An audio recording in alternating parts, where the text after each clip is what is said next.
পাহাড়ের রানী দার্জিলিং। দার্জিলিং মানেই আমাদের সকলের প্রিয় মল রোড। দার্জিলিং মানেই আমাদের সকলের প্রিয় কাঞ্চনজঙ্ঘা। দার্জিলিং মানেই দার্জিলিংয়ের চা।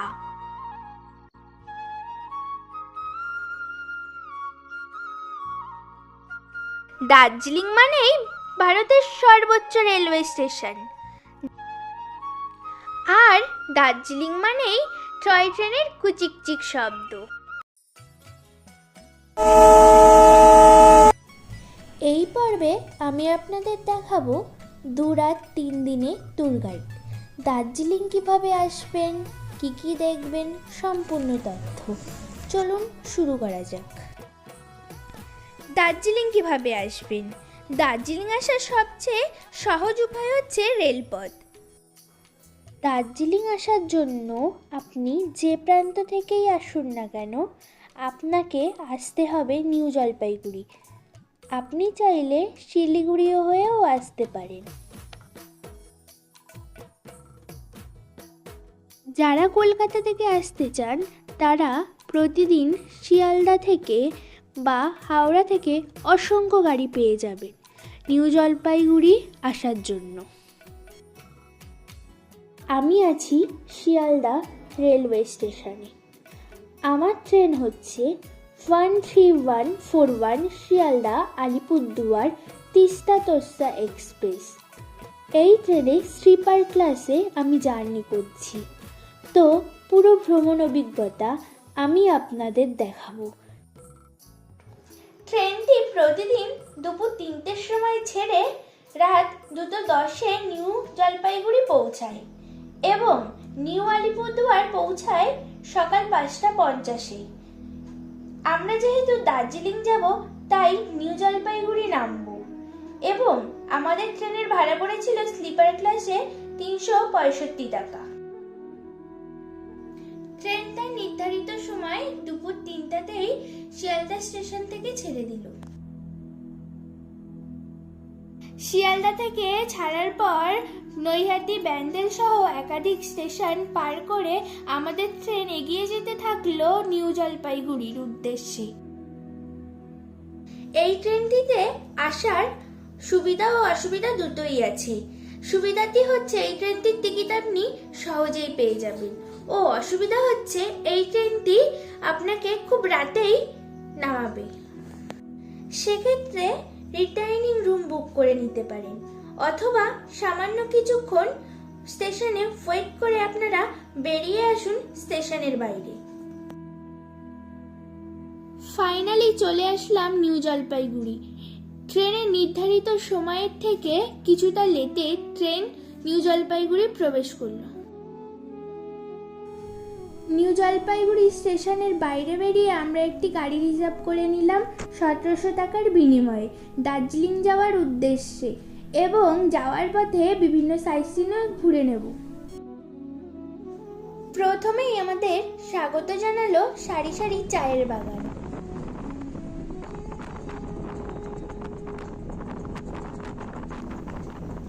যারা একটু কম খরচে যেতে চান তাদের জানিয়ে রাখি, নিউ জলপাইগুড়ি স্টেশন থেকে 30 টাকার বিনিময়ে অটো বা টোটো ধরে চলে আসুন শিলিগুড়ি। সেখান থেকে বাস পেয়ে যাবেন মাত্র 105 টাকার বিনিময়ে। আপনারা সহজেই পৌঁছে যাবেন দার্জিলিং। যারা শেয়ার গাড়িতে আসতে চান তাদের ভাড়া পড়বে মাথাপিছু 250 টাকা করে।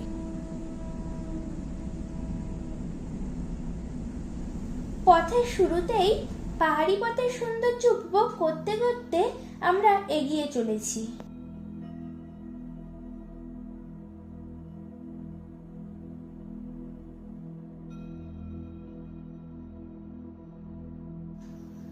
দার্জিলিং যারা টয় ট্রেনে যেতে চান তাদের জানিয়ে রাখি, তারা নিউ জলপাইগুড়ি থেকেই টয় ট্রেন পেয়ে যাবেন দার্জিলিং পৌঁছানোর জন্য।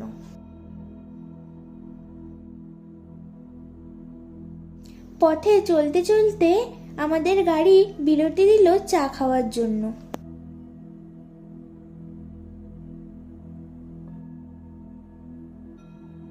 10 টাকার বিনিময়ে চাটি খেয়েছিলাম। চাটি খুবই সুন্দর।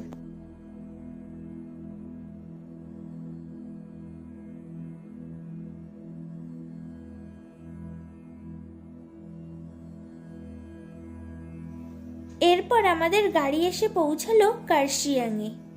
আপনারা সামনেই দেখতে পাচ্ছেন কার্শিয়াংয়ের ভিউ পয়েন্ট।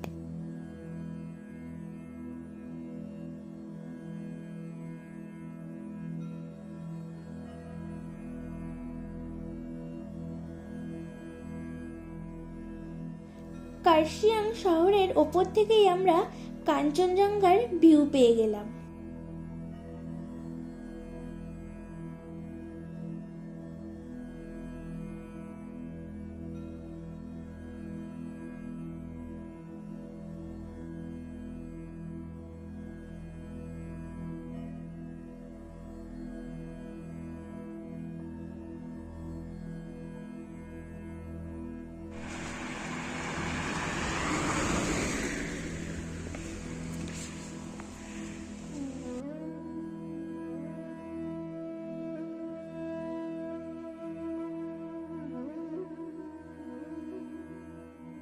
এরপর আমরা পৌঁছে গেলাম ঘুম রেলওয়ে স্টেশন।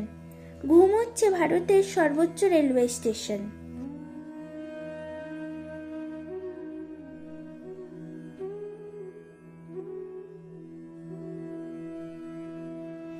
ঘুম স্টেশনের পাশেই আছে একটি মিউজিয়াম, যেটি আপনারা বিনামূল্যেই দেখতে পারেন।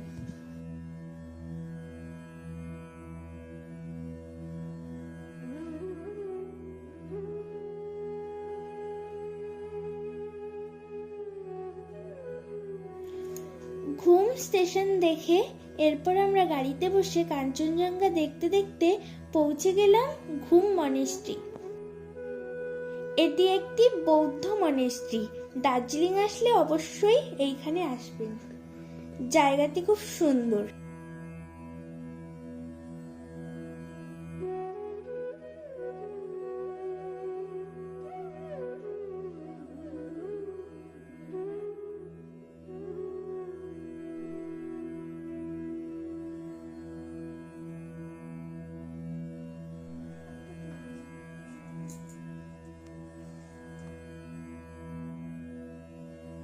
ঘুম মনেস্ট্রি দেখে আমরা এগিয়ে চললাম বাতাসিয়া লুপের উদ্দেশ্যে।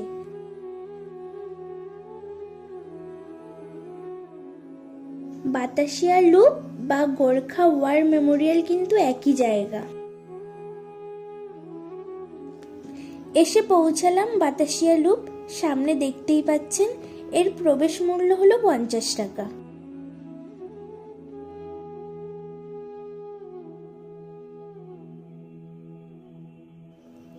এই বাতাসিয়া লুপের ভিউ কিন্তু অসাধারণ ও এর ভেতর থেকে টয় ট্রেন যাওয়া আসা করে।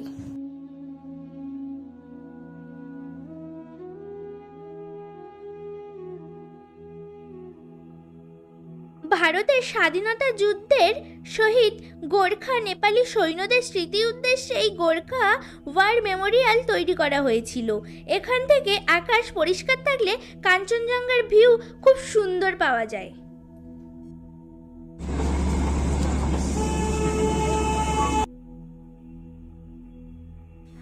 বাতাসিয়া লুপ বা গোর্খা ওয়ার মেমোরিয়াল দেখে আমরা চলে আসলাম দালি মনেস্ট্রি দেখতে।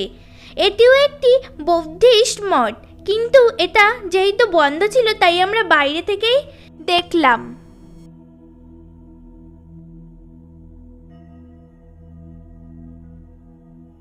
বেশ কিছু তার সাইট সিন দেখার পর আমরা ফাইনালি পৌঁছে গেলাম দার্জিলিং, বাঙালির নিজের পাহাড়। আমাদের আসতে সময় লাগলো মোটামুটি 3.5 ঘন্টার মতো। যেহেতু আমরা সকালবেলা বেরিয়েছিলাম তাই আমাদের রাস্তা ফাঁকা ছিল। বেশ কিছুটা সাইট সিন দেখে আমরা পৌঁছেছি দার্জিলিং। মল রোডের একদম সামনে থেকেই দেখা যাচ্ছে কাঞ্চনজঙ্ঘা। দেখতেই পাচ্ছেন খুব সুন্দর ভিউ। কেভেন্টার ও গ্লেনারিস পার করে আমরা পৌঁছে গেলাম মল রোডে, কারণ আমাদের হোটেল ছিল মল রোডের পাশেই। ঘোড়া আস্তাবলের রাস্তার থেকে 5 মিনিট হাঁটা পথে।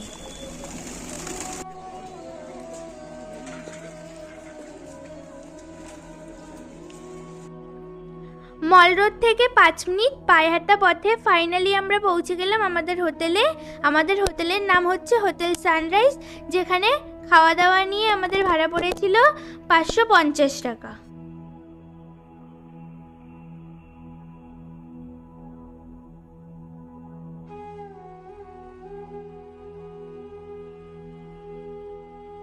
আমাদের হোটেলটি কিন্তু একটি বাজেট হোটেল, কিন্তু এখান থেকে ভিউ কিন্তু অসাধারণ। আকাশ পরিষ্কার থাকলে এখান থেকে আপনি কাঞ্চনজঙ্ঘাও দেখতে পাবেন।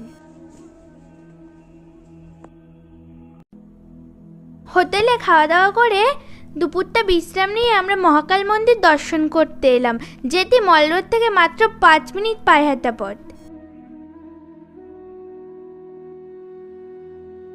তবে রাস্তাটা কিন্তু একটু চড়াই রাস্তা, আসতে কিন্তু একটু কষ্ট হতে পারে।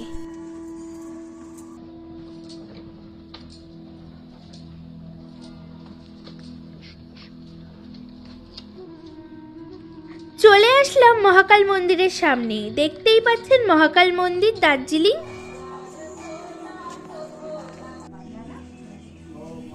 এই মন্দিরটিতে কিন্তু হিন্দু ও বৌদ্ধ ধর্মের সংস্কৃতির মিলনভূমি, কারণ দুই ধর্মের আরাধ্য দেবতার এখানে পুজো করা হয়। এই মন্দিরটিতে কিন্তু বেশ কিছু দেবতাদের মন্দির আছে।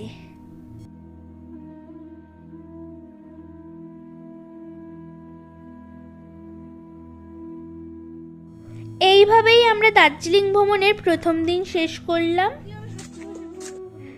দার্জিলিং ভ্রমণের দ্বিতীয় দিন আমরা ঘুম থেকে উঠে সকাল সকাল চলে আসলাম মহাকাল মন্দিরের পেছন দিকটায়। সেখান থেকে কাঞ্চনজঙ্ঘার খুব সুন্দর ভিউ পাওয়া যাচ্ছে, আপনারা দেখতেই পাচ্ছেন।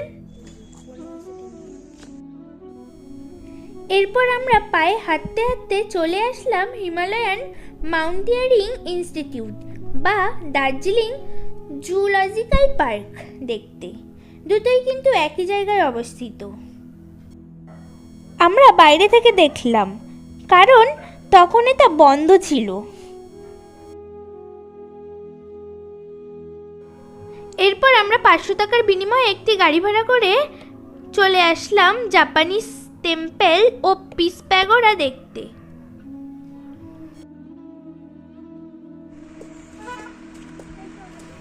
দুটোই কিন্তু একই জায়গায় অবস্থিত। দার্জিলিং এর গুরুত্বপূর্ণ সাইট সিইং এটি।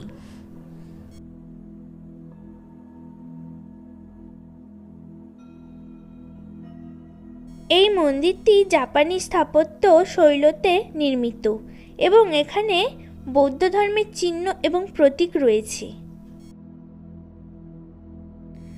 দার্জিলিং আসলে এখানে কিন্তু অবশ্যই আসবেন।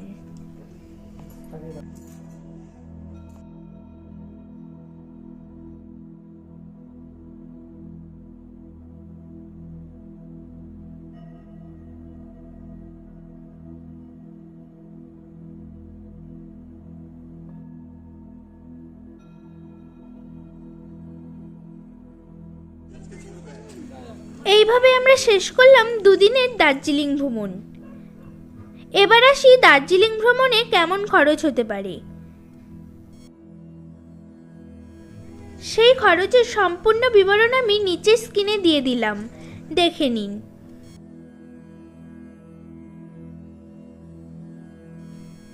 মোটামুটি আপনারা দুজন গেলে 5 থেকে 7,000 টাকার মধ্যে ভালোভাবে ঘুরে আসতে পারেন দার্জিলিং।